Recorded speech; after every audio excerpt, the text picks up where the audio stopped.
Shelo Gatula, nanay ko ni Zion Evan Labayo. Asawa ko po si Edson Labayo na kapatid ni J. Mark Labayo na nagtatrabaho sa PCL. Ipinanganak po si Zion ng kaka 7 months ko lang po.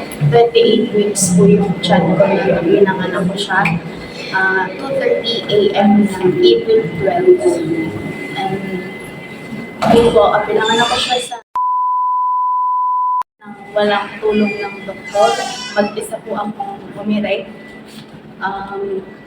Tatlo po kaming nanay na magkakasama sa isang kwarto na walang tulong ng doktor na umiray. Pinanganak po siya ng nangangailangan ng incubator at ng NICU, which is wala po sa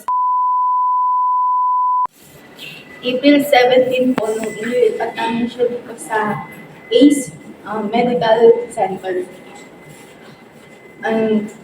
Nung time po na yun ay 50-50 na po si Zion. May time po na, may segundo po na hindi na siya humingi na lumibok yung puso. Doon po ako tinapat ng doktor na 50-50 na po yung anak ko.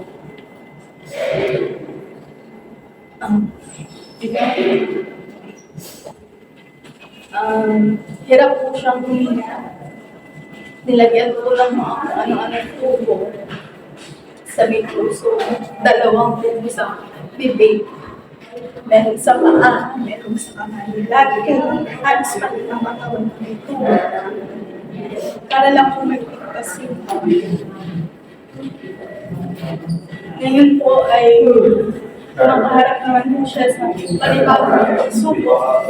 Meron po siya ng stage 3 ROP, retinopathy of prematurity, kung saan yung pwedeng mag-cause ng pagkabulag ng anak ko. Tinurukan po siya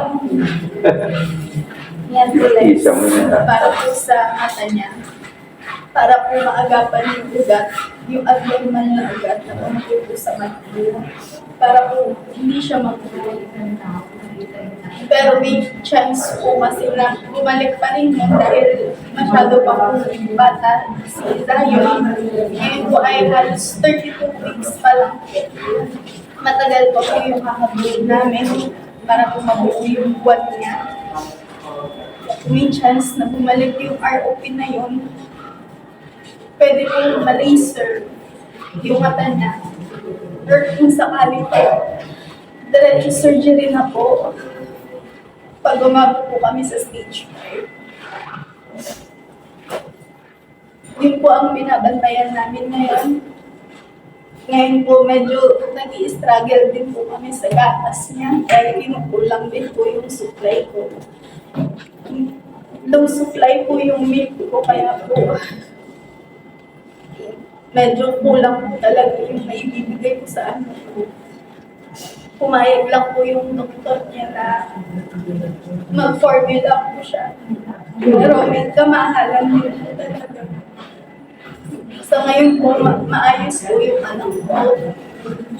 Medyo nakaka-deadly po siya ng maayos. Mabagal po, pero andun pa rin po yung hirap ng hininga niya. Mabilis pong hingalin.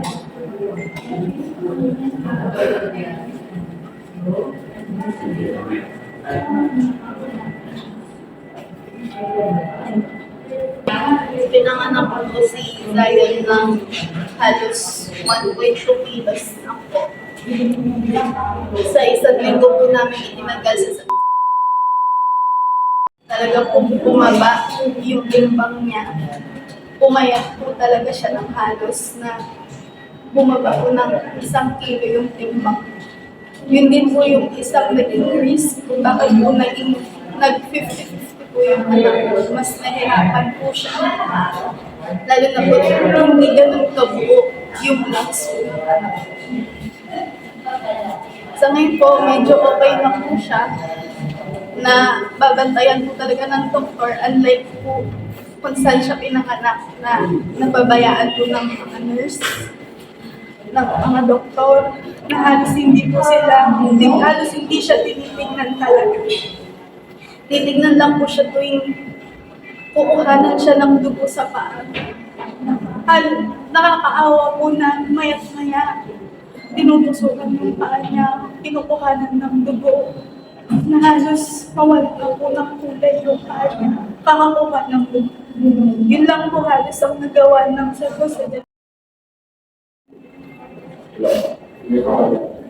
sa awa po ng Diyos, natulungan po kami ng kamag-anak ko dahil na mailipat siya. Kahit po na may kamahalan ng hospital, naging maayos lang po yung anak ko. Sa ngayon po, naibalik na namin yung TikTok niya. Umaangat naman po. Maganda naman po ang nagiging progress na niya. Sana po magtuloy-tuloy pa yung paggaling ng anak ko. Huwag na po bumalik yung sakit niya sa mata. Para po hindi siya mabuna. Yun lang po. Sama na, activity. Opo, nasa loob lang po. Ayan po sa akin. Ilang hours na Mula umaga po, nandito na po ako hanggang alas 8 ng gabi. pinapaliwan ka ng Hindi na po. Ako lang po talaga yun. Tapos, kinabukasan mo, Araw-araw po. ikaw ay uuwi ka sa Maria. Opo, saan ka nandito lang. Kailan tayo? Bawas yung yan. Minsan po 1.5 hours. Depende din po sa traffic niya sa lumabot ng 2 hours. So, yun. Dito kami, mga kasama ko sa trabaho. Meron kasing programa yung kumpanya namin, CA. May buwan ng Mayo kasi birthday ng presidente ng aming kumpanya, si Oscar. Ang programa ng PCLB. So, sabihin, maghahanap kami ng mga sponsor namin na pag-ibig yun na deserving na mabigyan namin ng tulong kahit ang maganda. So, kahit na rin kay J-Mart, samahan namin sa trabaho, nagkwentuhan niya na yun, pamangkin niya, si Zion, talagang kailangan ng tulong kahit pa paano yung mabigyan namin panandalian or konting tulong na sana talagang makakatulong kay Zion. Yun yan, dahil na rin, trigger na rin namin sa boss namin para at least hindi lang siya lang lagi yung ibigay. Gusto niya para din sa mga nagtatrabaho sa kanya yung essence ng pagbibigay kung gaano kahalaga kasi hindi naman dapat tayo yung kabin lang. So dapat magbibigay din tayo, ibalik natin sa mas nakakailangan yung tatanggap natin yung biyaya. Kaya yun yung ganun sa voice, ganun siya, hindi siya makasarili. Talagang gusto niya hanggat maaari. Kaya Good morning, everyone. umabot ng buong Pilipinas yung tulong na gagawin ng CCL. Kahit saan sulong yan, yun, gagawin nila. Basta kailangan yung distribution ng pare-pago sa bawat isa. Actually, nagkaroon namin kung paano kami mahalin bilang empleyado, bilang trabahador. So, ramdam namin. Kaya, tapos, bilang kapatid, yung program na nag-isip ng kumpanya magbigay kami ng tulong sa iyo.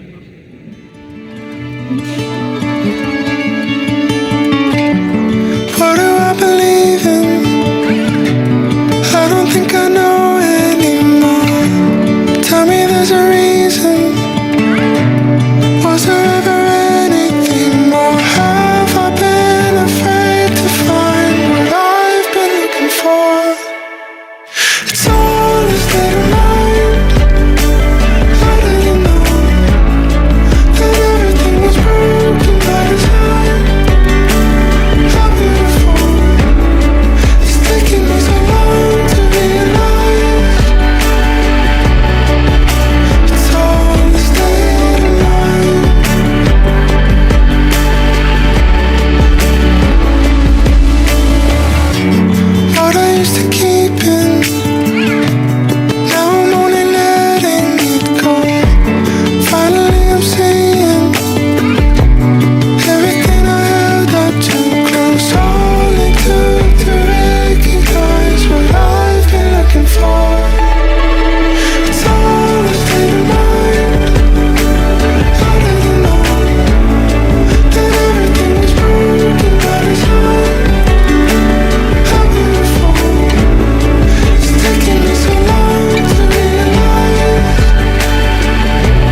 Ay, hindi